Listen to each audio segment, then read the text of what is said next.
Hey, how's it going, everybody? Happy Thursday. It is March 3rd, and this is the first video blog I've come to you guys with in a little over a week, mainly because I've been busy, and I also haven't really had anything on my brain that I really felt like I needed to share until the past few days. And I just kind of have been stalling on saying it because I don't really know how to get it across. Main idea though is dealing with obedience and faithfulness. Uh, if you've been a believer for any period of time, you know how faithful God has been to us.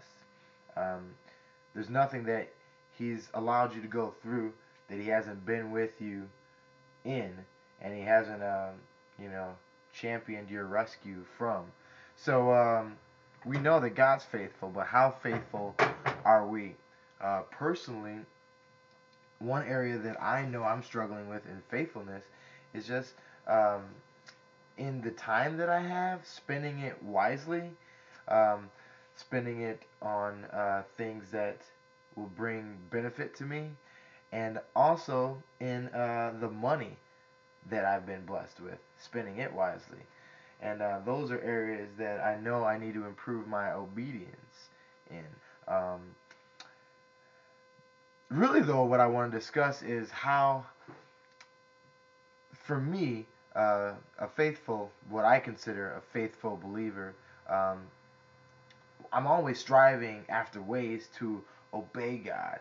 And I think what it really comes down to is wanting to do like some big, grandiose thing for God. And I think it must reside in pride. The reason why I struggle with that is because I think that my pride just wants to be so much more than I feel like I am, like to be great, that is the issue that I deal with in my pride.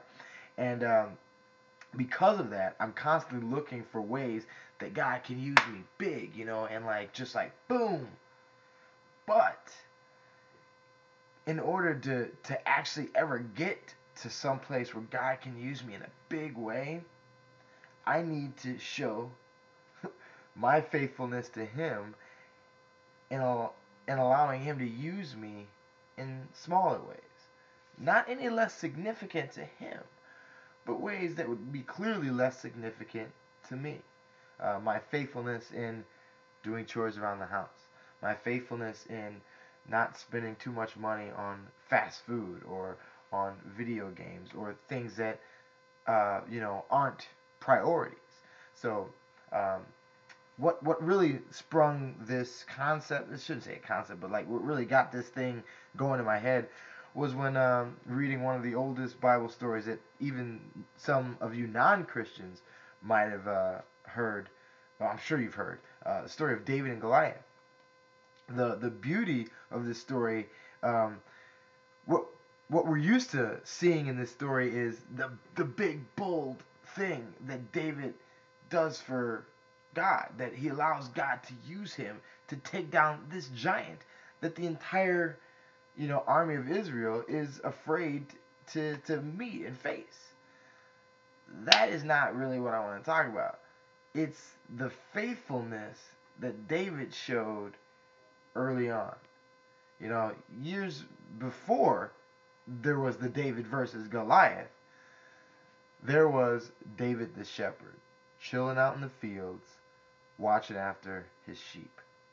Okay, very, very unglamorous job, um, but he was faithful in that. Not only that, when the honorable task of going to war came about, all of his other brothers went, and David did what? Stayed behind to watch after the sheep. His big job in this was to send food, to go and bring food to his brothers on the sidelines of the battle. And he was faithful in that. His faithfulness in doing this lowly job, this dirty job, is what put him in position to be used for this big thing.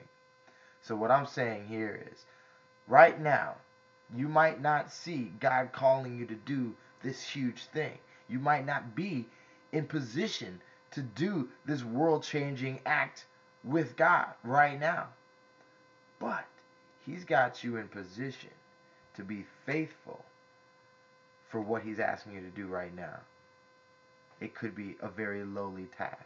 So think about the things that you know in your heart that God wants you to do right now. I mean, it's been said often, and I totally believe this, that we are so far educated more than our level of obedience. Meaning we know way much more than we really need to know. And that knowledge isn't changing anything because we haven't obeyed the first few things that God has already told us. So look at your life, as I've been looking at mine, and see what areas that you're walking in right now that you really need to stop what you're doing and start obeying what He's already been telling you to do there. And in that obedience, just like David, we will find God leading us to this huge change that He wants to make through us. Each of us has a part to play in His providential will for this world. All right? Our obedience is going to lead us to fulfilling that destiny. Okay? So be obedient and be a blessing, you guys, and be blessed. Talk to y'all later. Later.